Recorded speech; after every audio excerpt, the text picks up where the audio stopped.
whenever you think of Frank, he's got a lot of panache. And I think that there's some stuff that Eddie and Frank can do together to elevate British boxing. Look, I would expect Eddie to take a shot here and there because he is the bigger player at Pond. You know what? Everybody gets humbled a little bit, and I think that Eddie learned that the United States wasn't that easy territory to take over.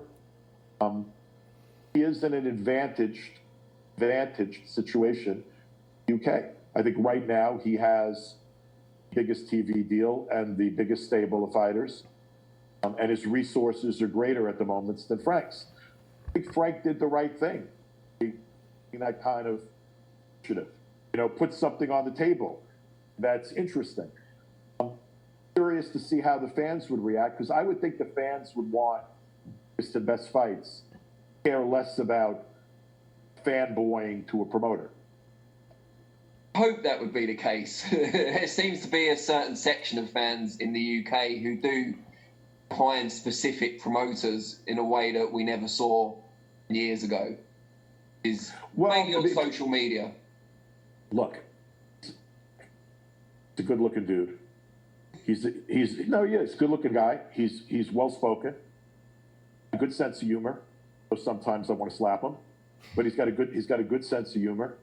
A gift of gab. I mean, he's a very talented, and from that P.T. Barnum, the Carnival Barker promotional end. He's not without skill, and he's also a little bit of a bad winner. He's a little bit of a bully. I think all that stuff comes across. He likes being the center of attention. In the United States, promoters can't really do that. Like, no one gives a shit here. Those are the words of Lou Dibella. Lou Dibella broke down his thoughts, his counterpunch on Eddie Hearn. He said some facts and some opinions, and let's deal with the facts. You know, Eddie Hearn, by far, with Matchroom, is ahead of Frank Warren, which is his British competitor. You know, he is. He has the better fighters seemingly, the bigger promotions. He does have that over there. But Frank Warren, you know, he's been in the game longer, so I think he knows more, and he knows more of survival versus winning. That's what I feel. I think, you know, if you're going to go with Frank Warren, you're going to go with someone that knows what they're doing. Just like the same reason somebody over here would want to sign with Bob Arum, like Shakur Stevenson. He signed with Bob Arum. You know what I mean? Despite what, you know, Bob has went through the years, but look at the talent that he's had and produced. Mayweather, De La Hoya, Pacquiao, you know, to name a few. So Frank Warren is like that over there in the UK. Now, opinion. You know, Lou Dibella said he is an attractive guy, good-looking guy. He wants to slap him at times. He's a bit of a bad winner and a bit of a bully. Now, that's what I want to talk to you guys about. You know, I haven't witnessed that, but of course, I am not Lou Dibella. Lou Dibella is a promoter on a smaller scale. That he needs guys, and he has to work with guys constantly with bigger promotional companies. Okay, so it is a struggle for Lou Dibella. He's been around for a very long time himself. Lou Dibella has. I think he's on up there. He's been there for 30 years or more. Okay, so Lou Dibella's been around. Now the bully part, I don't really know where that's coming from. I know that I know he can be condescending.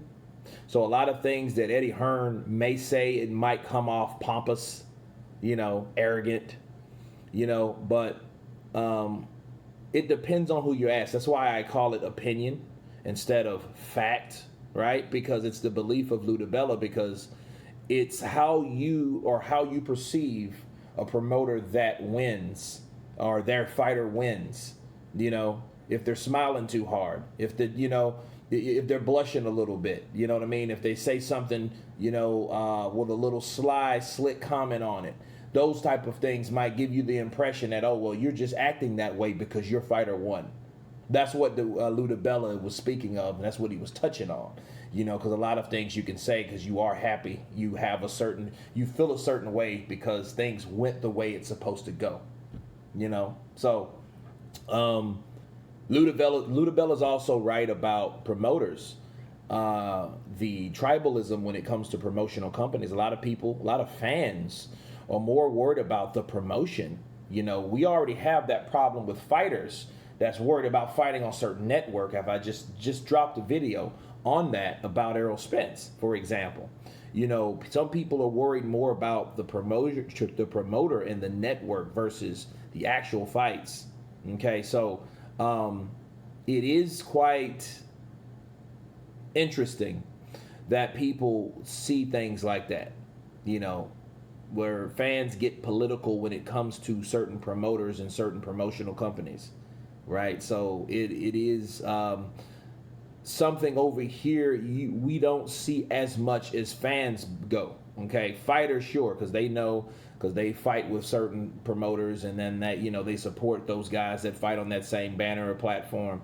But in this case, with Eddie Hearn's able to be a center of attention, and I do believe he is. He loves to be a center of attention. He loves to be that center, because if you look at the amount of videos, interviews that Eddie Hearn has been in versus Bob Arum, versus Frank Warren, versus, of course, Al Heyman. He doesn't do videos at all. He doesn't do interviews at all, right? He's the guy behind the scenes pulling the strings, right? Uncle Al. So if you compare those guys that I mentioned to the amount of coverage that Eddie Hearn is involved in, he beats them bar none. And that should tell you he enjoys this shit. He enjoys being up on the podium. But I think that's what it's all about. I think Eddie Hearn has the gift of gab, but he enjoys what he does. Okay? Like I said, Frank has been here a long time, but I think is compared, and I know it's a big age gap, okay, because Frank Warren is Eddie Hearn's father's age, Barry Hearn, around that age bracket. But Eddie Hearn, he's younger, but I think he enjoys it. So what you have to do is go back 30 plus years or whatever and see how the energy of Frank Warren was. If it's the same type of energy, I think Frank Warren is more concerned, again, with the survival, the longevity of being a promoter, right? And having a certain type of fighters where Eddie Hearn wants to be that guy above and beyond that's doing, just changing history by his promotional skills and abilities. So you have to have a passion behind the type of things that he does, and I do think he has that. But being a bully, again, I would love to hear more detail with being a bully, So you guys tell me what you think about Lou Dibella's breakdown of Eddie Hearn. Of course, please subscribe, and you guys been Counterpunch. Peace.